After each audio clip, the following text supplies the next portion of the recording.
Hello friends, welcome back to my YouTube channel the Sonam stories.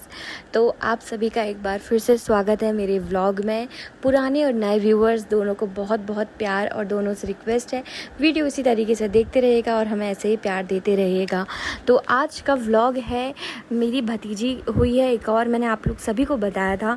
तो उसकी थी आज छठी और मैं गई हुई थी बड़ी मम्मी के यहाँ और मेरी मम्मी और भाभी और चिया भी आए हुए थे और हम सभी ने मिलकर छोटी सी बेटू का नेत्री का छठी का प्रोग्राम पूरा किया था। तो चलिए आइए मिलकर हम देखते हैं कि आज हमने क्या क्या किया। कहीं कहीं पर मैंने वॉइस ओवर नहीं दिया है, जैसी हमारी बातें चल रही थी वो चलने दी थी। क्या बोल दो दीदी को, क्या नन्नो कि नहीं करो ओ भाभी को रुला दिया। तुमको कराना मालिश। यहाँ पर बैठी हुई थी मम्मी, बड़ी मम्मी और वसु, और इनके बीच मैं लेके पहुँच गई थी अपना कैमरा। हाय हाय चिया, हाय करो, हाय करो, कर दिया। आज ना चिया को उधम करने के लिए कुछ ज़्यादा मिल नहीं रहा था, तो बेचारी इधर से उधर लगी थी घूमने। और मेरी रिस्पॉन्सिबिलिटी जो मिली हुई थी मुझे कि बस उसको देखना है कि वो बाहर ना भागे, तो मैं बस उसके आगे पीछे भाग रही थी कैमरा ले लेके, ताकि वो किसी ना किसी चीज़ में बिज़ी रहे। चिया ना बार बार छोटी बेबी के पास जा रही थी और वो ना छोटे बच्चों को बाबी बुलाती है, इसलिए हम लोग भी उसके साथ उसको बाबी ही बुलाते हैं। और यहाँ पर छठी की तैयारी कर रहे थे और यहाँ पे मतलब मुझे तो कुछ ज़्यादा आइडिया नहीं है कि क्या क्या होता है क्या क्या नहीं होता है, बस मैं देख रही थी इन लोगों को। और यहाँ पर आ गई थी चिया अपनी मम्मी के पीछे पीछे, उसको पूजा वगैरह कुछ नहीं करने दे रही थी। यहाँ पर बोलते हैं कुछ कांखें भरी जाती हैं, कांखें रखते हैं कैसे बर्तन में, उसके बाद उसका पानी उबाल के फिर ना जो महिला रहती जो जिसकी डिलीवरी हुई है उसको पिलाया जाता है वो पानी। ऐसा कुछ डिलीवरी छठी में होता है और हर किसी घर में अलग अलग तरीके से अलग अलग चीज़ों को मनाया जाता है। यहाँ पर ना इस बर्तन में सबसे पहले पानी डालेंगे और वो कांखें रखेंगे और यहाँ पर फिर पूजा करके उसके बाद जो नंद होती है या जो भी आपका मानदान है, अगर कोई नहीं भी है तो फिर घर की बहुएं या जो भी बड़ी औरतें जो रहती हैं वही करती हैं छठी का प्रोग्राम। और उसको ले आके आपको गैस में पानी को गर्म करना है और फिर यही उबला पानी ना फिर हम उनको देते हैं पीने के लिए, जैसे कि मैंने पहले भी बताया। अब यहाँ पर हम खाने की तैयारी कर रहे थे, आटा मीड़ के पूड़ी बनाने की। बाकी सब चीज़ें तो बन गई थी, सब्जी और चावल और दाल वगैरह वगैरह ये सारी चीज़ें बन गई थी। और अब ना बेबी को नहलाया जा रहा था, तो चिया वहाँ पर भी जा रही थी और उन्होंने पूछा लाओ हम आपको भी नहला दी क्या। तो चिया कहती है हाँ मुझे भी नहाना है। सारी नींद दस्तूर करने के बाद ना हम खाना खाने के लिए बैठ गए थे। यहाँ पर भी होता है कि छठी के दिन ना जिस भी महिला की डिलीवरी होती है वो अपनी साथ की नंद, देवरानी, जेठानी सबके साथ मिलके खाना खाती है और कुछ पानी एक्सचेंज करना होता है। और फिर ना हम जल्दी से खाना खाकर बैठ गए थे कुछ बातें करने के लिए। दादी का मोबाइल लाओ, दादी का मोबाइल ले लो, दादी का मोबाइल ले लेना। ठीक चिया दादी से मंगा लो, दादी से बता दो। बेटू मोबाइल नहीं दे रहे मेरी बेटा को, माँ से मंगा लो। मम्मा से कहना दे दो। कहाँ गया अच्छा बड़ी मम्मी को हाउ बोल के बता दो पहले। अच्छा नच्चू नच्चू भी करके दिखा दो बड़ी मम्मी को। ढिंगी ढिंगी चिक्की चिक्की ढिंगी ढिंगी चिक्की चिक्की ढिंगी ढिंगी चिक्की चिक्की ढिंगी ढिंगी चिक्की चिक्की ढिंगी। बलून ले लो। ये प्यार कर लो बलून को। अरे मेरा बेटू दे दो, ले अब रख लें इसको। ठीक है।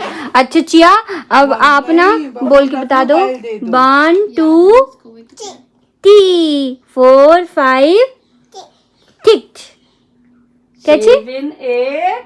अच्छा बता दो A फॉर और B फॉर और C फॉर काऊ। काऊ मम चाहिए पी पीना है। हाँ ठीक है मम्मी हम भी पियेंगे मम।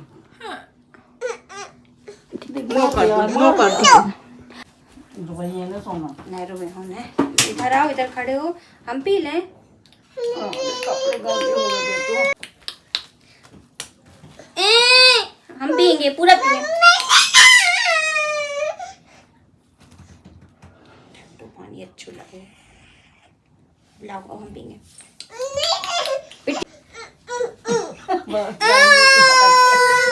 लो अच्छा, ले नहीं कर रही परेशान, ले पी ले, दे मम्मी। इस बीच ना मुझे याद आ गया था कि मुझे छोटी सी जो नेत्री हुई है उसको माता रानी बनाने का मैंने ना घर से ही सोच के गई थी, पर बातों ही बातों में भूल गई थी। तो मैंने भाभी की चुनरी से देखो कितना प्यारा तैयार किया था, और बिंदी वगैरह उसको लगाई नहीं थी, मतलब ऐसे टीका नहीं लगा सकते, तो मैंने नॉर्मली बिंदी लगा दी थी और हाथ में भी एक बिंदी रख दी थी। तो नेत्री सो रही थी और हमने आराम से नेत्री का फ़ोटो शूट कर लिया था। बहुत ही प्यारी लग रही थी नेत्री, इतनी प्यारी लग रही थी ना, छोटी सी माता रानी जैसी बिल्कुल। मेरा ना चिया के पास से आने का मन ही नहीं होता, फिर चाहे मैं बड़ी मम्मी के यहाँ जाऊँ, चाहे मैं अपने घर में बरेला में जाऊँ। यहाँ ना चिया को समझ में आ गया था कि अब बुआ जा रही है अपने घर, तो वो साथ में बाहर आ गई थी और गाड़ी में घूमने की जिद कर रही थी। तो मैंने बोला चलो आज तुमको भी घुमाते। पहले मैं ना जब यहाँ पर आती थी तो मैं हनु को ऐसे ही घुमाती थी, और आज चिया भी इतनी बड़ी हो गई कि चिया भी साथ में मेरे साथ स्कूटी में घूमने लगी है। और बस उसको उसकी मम्मा नीचे का पैंट पहनाई रही थी, और यहाँ चिया हो गई तैयार मेरे साथ घूमने के लिए। मैंने ना चिया को बहुत अच्छे से घुमा दिया, एक राउंड पूरा कर दिया था उधर ले जाकर और वहाँ से वापस लाकर। और मेरे ख्याल से चिया सामने बैठ के पहली बार ऐसे घूमी है। शिवम भी उसको सामने नहीं बिठालता है, कभी ऐसे खड़े नहीं करता है, बट चिया तो चिया है, उसको फर्स्ट टाइम उसको खड़ा कर लिया, उसको बड़ा अच्छा लगा। तो ना अब जब मैं आ रही थी तो वो मुझे आने नहीं दे रही थी, रोने लगी थी वो और अपनी मम्मी को मारने में लगी थी। फिर ना मैंने चिया को झूठ बोला कि चलो जल्दी से पहले आप अपने स्लीपर्स पहन के आओ, अपने चप्पल पहन के आओ, उसके बाद हम आपको घुमाएंगे।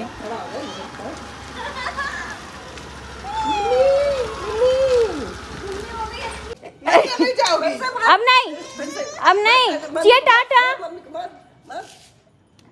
नहीं चिया टाटा, चिया टाटा। क्या हो गई? तो भाई ने थोड़ा दो, मम्मी क्यों रो रही? सॉरी बोलो मम्मी को। चलो अब जा रहे, बाय। हाँ, चिया को रोता हुआ ही मैं छोड़ के आ गई थी। फिर उसको चप्पल पहनाने के लिए उसकी मम्मी अंदर लेके गई और उतनी देर में मैंने गाड़ी चालू कर ली थी। बिलहरी की थोड़ा आगे ही बढ़ी थी, तो बिलहरी में यहाँ पर मेन बिलहरी में बंगाली माता रखी जाती हैं, सालों से रखी जा रही हैं ये, और बहुत ही प्यारी प्रतिमा रखते हैं ये लोग, बहुत अच्छे से साज सज्जा भी इनके यहाँ पे हमेशा अच्छी रहती है। तो मैंने सोचा आज दिन के समय में इनको शूट करने का मौका मिल गया है तो मैं कर लेती हूँ। हमेशा हम रात में ही आ पाते हैं इस तरफ, और फिर रात में भीड़ रहती है तो इतने पास से ना शूट करने का टाइम ही नहीं मिलता है। और ये है हमारे यहाँ की माता। कल जब स्थापना हुई थी तो तब तक हम यहाँ पर रुके नहीं थे, तो इनका चेहरा जो था वो लाल कपड़े से ही ढका हुआ था, तो मैंने पूरा नहीं दिखा पाई थी। तो आज आप सभी देख लीजिए, यहाँ पर पंडित जी जो है ना वो पाठ करते रहते हैं बैठ के, और फिर उसके बाद थोड़ी देर बाद यहाँ पर होने वाली है आरती, और हम सभी आरती में जाते हैं, समिति में रहते हैं, और जितनी भी कोशिश होती है कि जितना हम कर सकें माता रानी के 9 दिनों में उतना कोशिश करते हैं कि हम रह सकें और 9 दिन अच्छे से एंजॉय कर लें। यहाँ पर आ गई थी आरोही, जो कि मेरे घर के पास में ही रहती है, छोटी सी बच्ची, बड़ी प्यारी है, और साथ में पंडाल में चलने के लिए। अब हम यहाँ पर करेंगे माता रानी की आरती, फिर जाएंगे काली माँ की आरती में।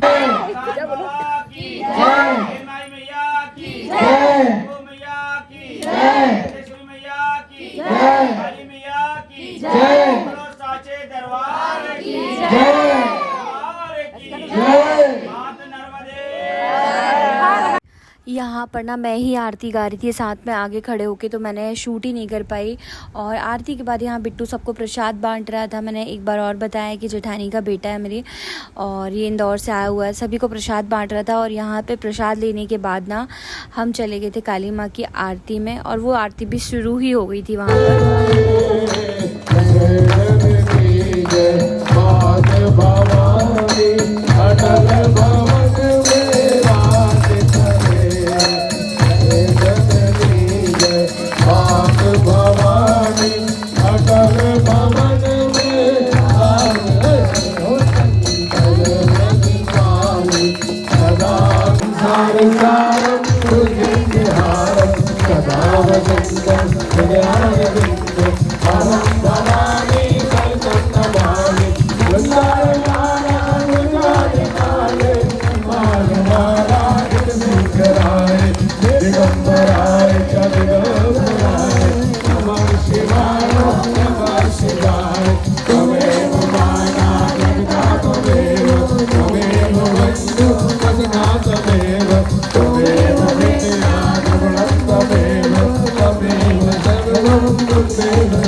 महाकाली माई की आरती के बाद हम सभी आ गए थे अपने पंडाल में और हम सभी के बीच में बातें हो रही थी कि रात को भजन में आना है या नहीं आया, बट अनफॉर्चुनेटली मैं नहीं जा पाई थी रात को फिर भजन में, क्योंकि मुझे कुछ काम था किचन से रिलेटेड, तो मैं वो काम निपटाने में लगी हुई थी। और दोस्तों आज का व्लॉग मैं यहीं पर ख़त्म करती हूँ। आप लोग बताइएगा कि आज का मिला जुला व्लॉग कैसा लगा आप लोगों को, और अपना प्यार इसी तरीके से मेरे साथ बना के रखिएगा। न्यू व्यूवर्स से रिक्वेस्ट है, प्लीज़ मेरे चैनल को सब्सक्राइब करिएगा, लाइक कमेंट एंड शेयर करिएगा। Thank you so much guys. तो मिलते हैं एक नए व्लॉग के साथ, तब तक के लिए tata bye bye, take care.